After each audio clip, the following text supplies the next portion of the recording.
కార్తీక పౌర్ణమికి హిందూ పురాణాల్లో అత్యంత ప్రాముఖ్యత ఉంటుంది. ఈ రోజున దేవతలంతా కలిసి దీపావళి పండుగను జరుపుకుంటారు. దీన్నే దేవ్ దీపావళి అని పిలుస్తుంటారు. ఈసారి కార్తీక పౌర్ణమి పర్వదినం 2024 నవంబర్ 15 శుక్రవారం రోజు వచ్చింది.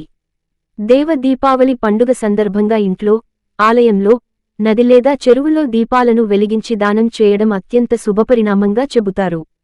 దీపం దానం కంటే పవిత్రమైన దానం మరొకటి లేదని అగ్ని పురాణంలో పొందుపరిచారు.